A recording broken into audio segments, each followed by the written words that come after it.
Death certificate? Hindi naman patay si tatay ah. Anak, alam kong nasa kwarto ka ng tatay mo. Si nanay. Anak! Nay, tawag niyo po ba ako? Wala. Kala ko nasa loob ka eh. Sige, Nay. Gagawan ko na po ng pagkain si tatay. Kailangan ko malaman ng totoo. Sorry, Nay. Kailangan kong gawin ito sa'yo. Nay, ito na po pala yung pagkain ni tatay. Ginawan din po pala kita. Buti naman naisip mo pa ako. Thank you, anak ha. Welcome, Nay. Mahal, kain na tayo. Gumana yung plano ko.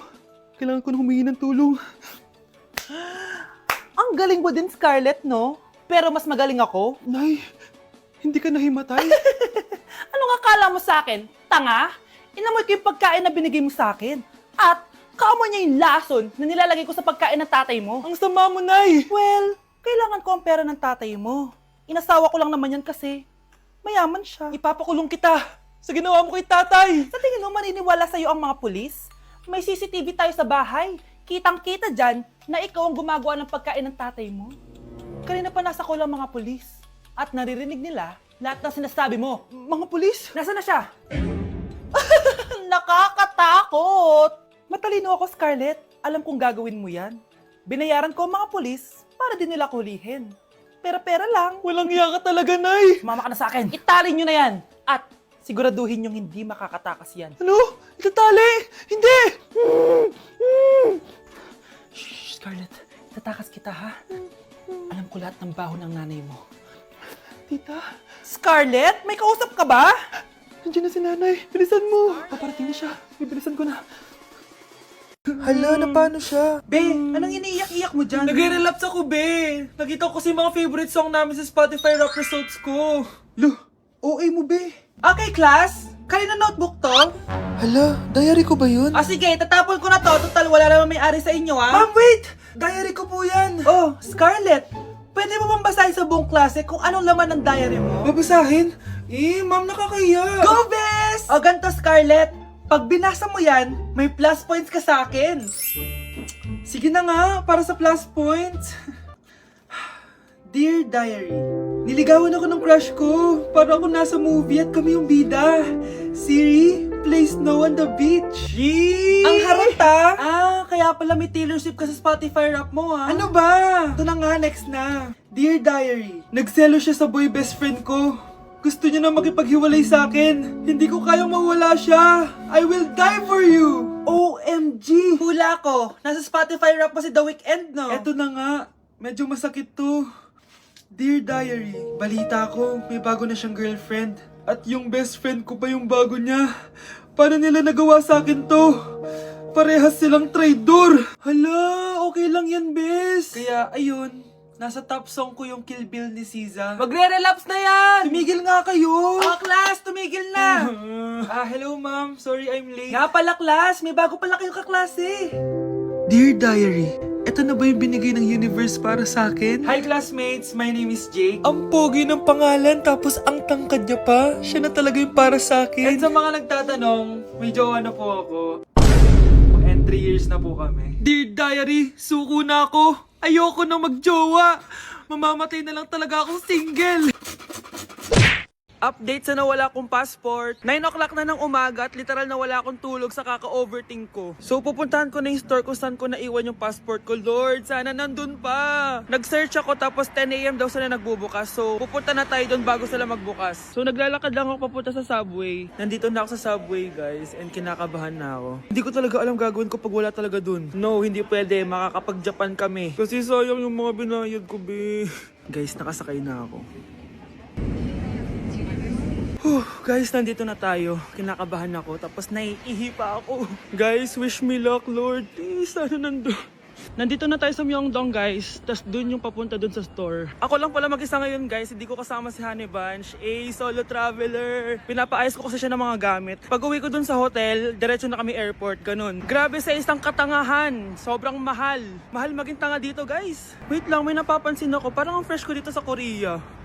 Yung glass skin, no? Ito yung store, yung tier. Diyan ko nawala yung passport ko. Lo, tinitignan ako na ito, oh. Guys, may mga staff na. Try ko magtanong if may nakita silang passport. Sana pansinin ako. Hello? Deadma challenge sila, guys.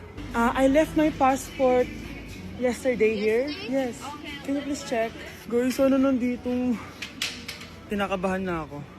Lord, please. Magkakabait na ako, please. Hala, guys. Hala, ano tong hawak ko?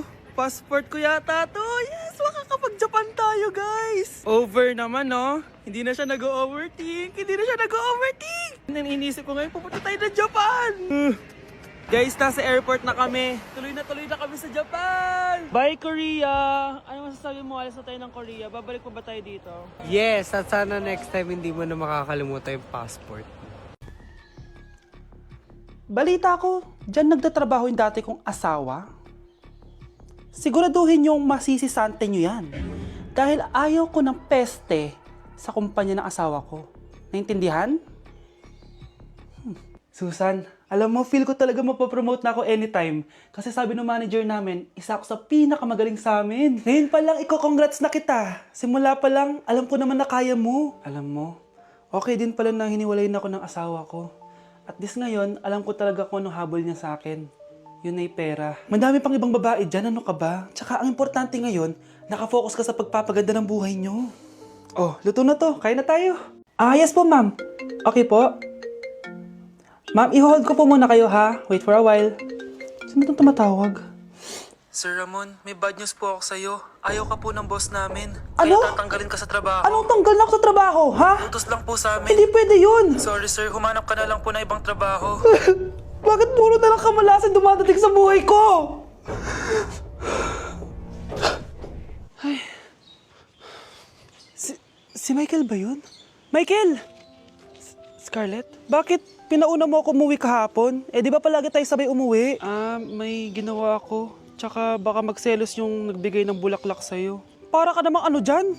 Tsaka alam mo, na-realize ko, hindi ko na pala siya crush. Tara na nga, manood na lang tayo ng movie sa bahay, yung horror. Sige na nga. Michael? Ma? Ano ginagawa mo dito, ha? Get in the car, uuwi na tayo. Di ba sabi ko sa'yo, nababoard ako sa bahay, kaya umalis ako? Michael, siya yung nanay mo? Kilala mo nanay ko? At sino naman tong babaeng kasama mo, ha?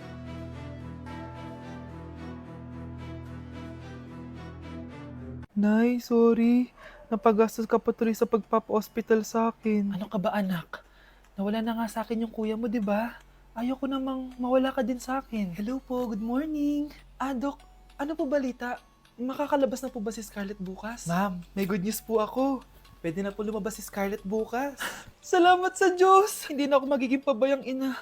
Ayoko na maulit yung nangyari sa kuya mo. Nay, ano pala nangyari kay kuya? Hindi mo pa nakakwento sa akin yun. Ha? Bata pa yung kuya mo, anak, nung nawala ko siya sa palengke. Mare, magkano tong sitaw? 50 na lang sa'yo, Mare. Ang mahal naman, Mare. Pwedeng 20 na lang to. Mga laruan ba yun? Ang ganda na na. O siya, sige na, kumare naman kita eh. Ayun yung gusto ko sa'yo eh. Tara na, anak. Anak, anong lugar na to? Nasaan yung batang yun? Nasaan na si nanay? Nay! Anak! Ate, may nakita po kayong bata dito? Ay, wala po akong nakita eh. Nasaan na ba yun? Anak! Simula noon, hindi ko na nakita yung kuya mo, Scarlett. Hanggang sa may pumuntang pulis sa bahay natin. Ang sabi nila, patay na daw siya. Grabe naman yung nangyari kay Kuya Nay. Ang lungkot naman po pala nung nangyari sa kuya ni Scarlett. Sige na po, ma'am. Kailangan ko pa po bisitahin yung mga ibang pasyente. Sige po, Dok. Salamat po. Anak, ang importante, makakauwi ka na bukas. Opo, Nay. Makakapag-thirst trap na ako ulit.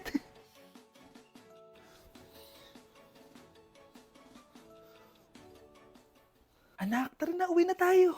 Nay, may pinapabigay pala si Doc sa'yo. Oh, ano naman kaya to?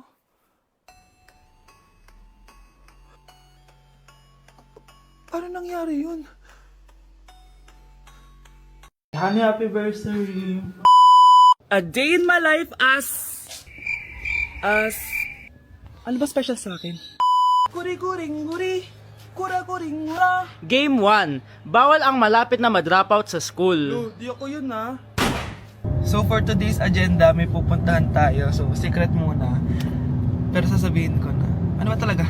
Bala ko kasi mag-business. Wow, business! OA. So hindi ko muna sasabihin kung anong business yon. Mind your own business muna. So guys, dahil anniversary na namin ni Honey Bunch bukas, bibilang ko siya ng flower and cake. So nandito na tayo sa flower shop ngayon. Ayan na guys, so nakabili na tayo. So pinili ko pink roses and ganito yung design niya. 12 pieces to guys kasi in each month, mahal ko siya. So 12 months, gets nyo ba?